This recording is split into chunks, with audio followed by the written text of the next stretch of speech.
Today I'm going to show you how to EQ vocals on the Allen Heath SQ5 consoles. In a previous video, we talked about how to build your mix from scratch, starting with the very basics of balance and then moving on to the high pass filter after we've checked things like gain and polarity and the like. Once you learn how to master EQ and compression on vocals, it makes a huge difference in how confident you feel in running sound.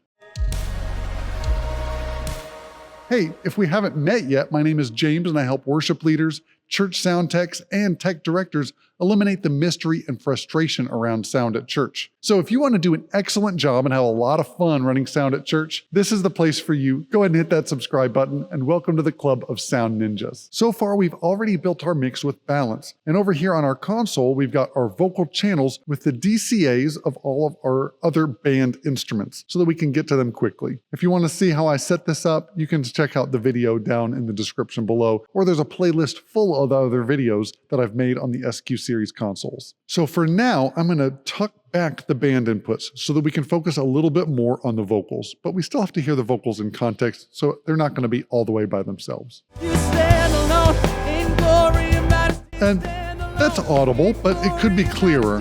So let me duck these back. Glory and majesty, stand alone. And select this. We're going to turn on the high pass filter first. And this is just to get rid of the pops and any noise from the backside of the PA. 150 hertz is a good starting place for this. Without it, and with it. But that doesn't take care of all the clarity that we need to get out of it. So to do that, I'm going to take a low shelf, and on my low band, I'm going to pull out some of this lower mid frequencies. So we lift your name up higher. We lift your name up higher. As I pull these out, I have to think, am I making this too thin in my quest for clarity, or is it still too muffled? I'm going to try to find the balance there of where the level of this low shelf should be. Higher, we lift your name. Next, I'm going to go to my low mid band, and I'm going to cut right around 500 hertz, give or take 100 hertz. Majesty, stand alone in glory and majesty, stand alone in glory and majesty, stand alone. You got off mic for a second, that's why I got thinner. Okay, there we go. That little bit of a cut helps a little bit. Let me take it out and you can listen to what it's like when we don't cut right there. Hallelujah, hallelujah for the Lord our God, He reigns, He reigns. So you can hear that it got a little bit clearer as we went there. Now let me turn the band inputs back up and you can hear how the vocal is clearer without having to be so far out in front. Hallelujah for the Lord. Hallelujah for the Lord our God. Now let me turn off the EQ and the high pass filter. We have come to give you all the glory. We give you glory, and you're the Lord our God. You reign. Let's declare you reign. So here on your listening device, either in headphones or in-ears or over your phone, it's not really super loud, so it's less likely to be harsh, right? But as we try to get a big mix and try to get stuff on top of a big mix, vocals can feel very harsh, especially if we want all that energy in the, 90, 92 dB SPL A-weighted range that churches might be pushing. So if your church is louder and you're pushing the levels, you might need to address some of the frequencies that get a little bit more strident or piercing up in the high mids. So I'm going to select my high mid band and I'm going to bring it over here and we're going to try around 2K to start. The nasally frequencies are around 1K and the super harsh piercing ones are around 4K. Think like a soprano that's really screeching. Yeah, that kind of painful stuff. 2K is somewhere in the middle there, and I'm going to try to make a very narrow cut so that I don't cut all the presence out of the vocal. If I cut too wide or too much up here, it's going to feel like I can hear the vocal, but they feel farther away rather than up close and in your face. So let's take a listen and enough talking.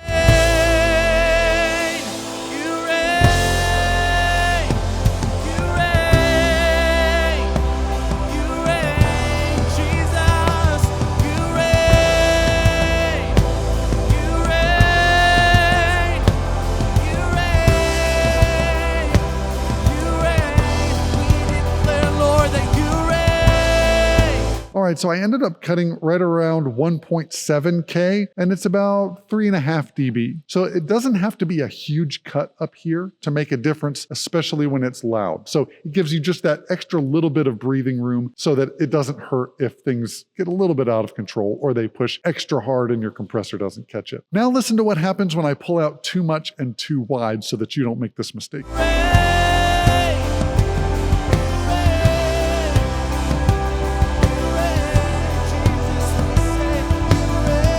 Hear how you can't really hear what he's doing anymore? It sounds like the vocal disappeared even though it didn't. So we're gonna push this back up and we're gonna make it narrower again because we're trying to be very surgical here. Now, sometimes you might find that one little narrow cut is not enough. So sometimes these resonances up in the upper mids feel like they're in octaves. So if we take that number of 1.7K and multiply it by 2, we get 3.4K. If we take our high band and add another little notch right there, we might be able to get away with cutting a little bit less, but still having the clarity and the pain-free sound that we want. So let me go to the high frequency, and I'm just gonna guess here at 3.4, make it real narrow, and pull that down.